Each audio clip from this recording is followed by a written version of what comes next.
एक शहर में मिनी नाम की एक छोटी बच्ची रहती थी। मिनी को स्वीट्स खाना बहुत पसंद था। वो अक्सर चॉकलेट कैंडीज खाया करती थी। मिनी, तुम फिर से चॉकलेट खा रही हो। इतना चॉकलेट खाओगी तो तुम्हारे दांत सड़ जाएंगे और ज्यादा मीठा खाने से पेट में दर्द होता है। नहीं मम्मी, मुझे कुछ नहीं होगा। मुझे तो स्वीट बहुत पसंद है। रीटा मिनी को समझाने की बहुत कोशिश कर रही थी, पर मिनी तो मिनी थी, नटखट और नादान। उस शाम रीटा मिनी को घुमाने पार्क ले गई, तो मिनी ने पार्क में बुढ़िया के बालों की दुकान देखी और जिद करने लगी। माँ, मुझे बुढ़िया के बाल खाने हैं। प्लीज माँ, प्लीज मुझे बुढ़िया के बाल दिलवा दो ना। नहीं मिनी, तुम बहुत स्वीट खाती हो। आज मैं तुम्हें बिल्कुल स्वीट्स नहीं दिलवाऊंगी। मिनी रूठ गई और रूठ के पार्क की बेंच पर बैठ गई। वो बुढ़िया के बाल बहुत मीठे हैं मिनी, और तुम्हें तो मीठा कम खाना चाहिए। सारा दिन तुम मीठा ही खाती रहती हो। आप मुझसे बात मत कीजिए। अरे मिनी, तभी रीटा के मोबाइल पे एक कॉल आया और रीटा मोबाइल पे बात करते हुए थोड़ी दूर चली गई। इनका ये हमेशा का रहता है, जब देखो स्वीट मत खाओ। इनको पता है मुझे बुढ़िया के बाल कितने पसंद है, पर फिर भी अब मैं इनसे बात नहीं करूँगी। मिनी गुस्से से बड़बड़ा रही थी कि तभी उसके सामने एक परी आई। परी को देखकर मिनी घबरा गई। घबराओ मत मिनी, मैं तुम्हारी दोस्त हूँ। परी ने जादू किया और परी के हाथ में एक बुढ़िया के बाल आ गए। ये लो मिनी। मिनी ने झट से परी के हाथ से बुढ़िया के बालों को ले लिया। Thank you. मिनी वो बुढ़िया के बालों को खाने लगी। परी, तुम्हें पता है मुझे बुढ़िया के बाल बहुत पसंद है। मेरा बस चले तो मैं अपने घर को बुढ़िया के बाल का घर बना दूं। क्या तुम्हें सच में बुढ़िया के बाल का घर चाहिए? हाँ बिल्कुल, कितना अच्छा होगा। मैं उस घर में रहूंगी भी और उसको खाऊंगी भी। क्या तुम मेरे घर को बुढ़िया के बाल का घर बना सकती हो? हाँ हाँ, क्यों नहीं। परी ने अपनी जादुई छड़ी घुमाई और परी की जादुई छड़ी से रोशनी निकली। तुम्हारा घर बुढ़िया के बाल का घर बन चुका है। सच में? अब तुम हमेशा खुश रहना मिनी। बाय। परी गायब हो गई और मिनी दौड़कर अपनी मम्मी के पास गई। मम्मी, जल्दी से घर चलो। पर अभी तो हम आए हैं मिनी। अरे चलो मम्मी, अभी चलो। मिनी की जिद की वजह से रीटा उसे घर ले गई। घर पहुंचते ही रीटा चौंक गई। ये हमारे घर को क्या हो गया? ये तो सच में बुढ़िया के बालों के घर में बदल गया। क्या मतलब? मिनी ने अपनी माँ को परी के बारे में बताया। ये तुमने क्या कर दिया मिनी?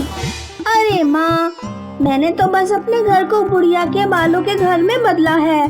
पर बेटा, आप अंदर तो चलिए माँ। रीटा और मिनी अंदर गए तो उन्होंने देखा कि हर चीज बुढ़िया के बालों की ही बनी थी। देखिए माँ, बुढ़िया के बालों का सोफा और ये कप भी। मैं तो इन्हें खा भी सकती हूँ। मिनी वो कप खा ही रही थी कि एक चींटी ने मिनी को काट लिया। आउच!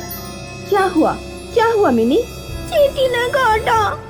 तभी उन दोनों का ध्यान दीवार पर चल रही चींटी सेना पर गया। इतनी सारी चींटियाँ! इन सबको भी तुम्हारी तरह मीठा खाना पसंद है। हमारा तो घर ही बुढ़िया के बालों का हो गया है, तो चींटियाँ तो आएंगी ही ना। मिनी चींटियों को देखकर डर ही रही थी कि अचानक उसके सिर पर पानी की बूंदें गिरी। मिनी ने ऊपर देखा तो छत चू रही थी। अब ये क्या है? ये घर बुढ़िया के बालों का बना है मिनी। बाहर बारिश हो रही है। अरे नहीं! छत में एक छेद हो गया और उस छेद से ढेर सारी मक्खियाँ घर के अंदर आ गईं। मिनी और उसकी मम्मी दोनों मक्खियों को मार रही थी। देखो मिनी, मीठा खाना इन्हें भी पसंद है और बारिश की वजह से ये हमारे घर में चली आई। अब हमें क्या करना चाहिए? पता नहीं। मिनी का सपना टूट गया और अब वो अपने बेड पर सोते हुए रो रही थी। मिनी की आवाज सुनकर उसकी मम्मी उसके कमरे में आई। क्या हुआ मिनी? मम्मी, मेरी वजह से हमारा घर बुढ़िया के बालों का हो गया। आई एम सॉरी मिनी बेटा, तुमने जरूर कोई सपना देखा होगा। देखो, हमारा घर तो बिल्कुल ठीक है। मिनी ने अपने आसपास देखा और फिर उसने रोना बंद किया। पर मम्मी, हम तो पार्क गए थे, वहाँ पर वो फेरी। मिनी ने अपनी मम्मी को फेरी के बारे में बताया और कैसे उनका घर बुढ़िया के बालों के घर में बदल गया। वो भी ये घर वापस ठीक कैसे हुआ? क्योंकि ये घर कभी बुढ़िया के बालों का बना ही नहीं था। क्या मतलब? मतलब ये कि तुम सपना देख रही थी। तुम बहुत मीठा खाती हो, इसीलिए भगवान ने तुम्हें गाइड करने के लिए ये सपना भेजा होगा। क्या सच में मम्मी? Yes mini. तो अब से मैं बिल्कुल भी स्वीट खाने की जिद नहीं करूँगी। Promise. Very good, that's like my girl. अब चलो पार्क चलते हैं। रीटा मिनी को पार्क ले गई। पार्क में मिनी को बुढ़िया के बालों की दुकान दिखी, पर आज मिनी ने बुढ़िया के बाल खाने की जिद नहीं की। मिनी ने अपना लेसन सीख लिया था। उधारपुर नाम का एक गांव था। गांव में था बब्बन टी स्टॉल। बब्बन नाम का एक बेरोजगार युवा टी स्टॉल चलाकर अपना पेट पालता था। काफी सारे गांव वाले सुबह शाम बब्बन के टी स्टॉल पर चाय पीने आते और लंबी चौड़ी बातें करते। वो अपना भीखू। हाँ भीखू, उसका क्या? चिल्लमबाजी के लिए 8 रुपए मांग रहा था। मैंने कहा 8 रुपए नहीं 10 ले ले। तभी बब्बन रजिस्टर में हिसाब देखकर बोला, शिवा भाई, तुम्हारे खाते में 1000 रुपए हो गए हैं। कब दे रहे हो? दे दूंगा सब एक साथ। आज का बिल उसमें जोड़ देना। पैसे कहाँ भागे जा रहे हैं? ऐसा कहकर शिवा करीम चाय के खाली कप बब्बन के सामने रखकर चले गए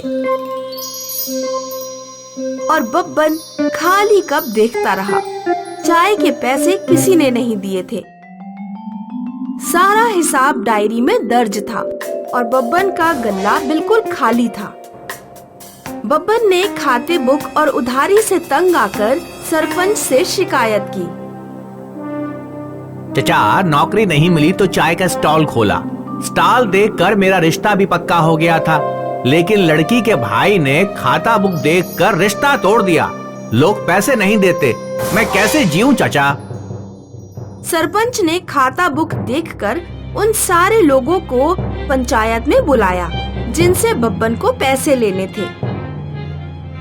मूर्ति तुम्हारे 2000 रुपए, किशन तुम्हारे 1500, मल्हारी और शिवा तुम्हारे 2200 और भी कई लोगों के काफी सारे पैसे बनते हैं। कब दे रहे हो? सरपंच की बात सुनकर उधार नारायण सरपंच से कहने लगा, सरपंच, आप तो जानते हो बारिश लेट हुई है, उसमें फसल लेट तो पैसा कहाँ से आएगा? जैसे ही आएगा सब एक साथ दे देंगे, साथ थोड़ी ना ले जाना है। ये सुनकर बब्बन गुस्से में बोला, दिवाली में बाइक खरीदने को, बेवड़ापंती करने को पैसा है और चाय को पैसा नहीं। सरपंच, हमने अपने हालात बता दिए, इससे आगे हम कुछ नहीं कह सकते।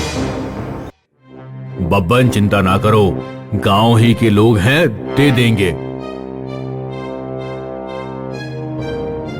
परेशान बब्बन घर आकर सोचने लगा, सोचा था सरपंच के जरिए पैसा वसूल लूंगा, पर सरपंच भी उधार नारायणों का नारायण निकला। अब मैं क्या करूं? तभी बब्बन को बचपन के दोस्त गोटिया का कॉल आया। गोटिया शहर की कांच फैक्ट्री में काम करता था। हाँ गोटिया, बोल। मैं कल गांव आ रहा हूँ, तुम्हारे लिए क्या लाऊं? चाय के कप लाऊं? चाय का बड़ा सा लंबा चौड़ा कप लेकर आ, उसमें चाय डालकर डुबकियां लगाऊंगा। क्या हुआ? क्या परेशानी है? बब्बन ने अपनी सारी कहानी गोटिया को सुनाई तो गोटिया बोला, डोंट वरी, मैं गांव आकर सब कुछ ठीक कर दूंगा।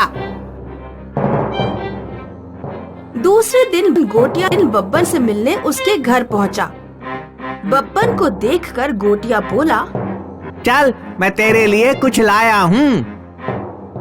दोनों घर के पिछवाड़े आए और बब्बन ने देखा एक विशाल चाय का कप खड़ा था।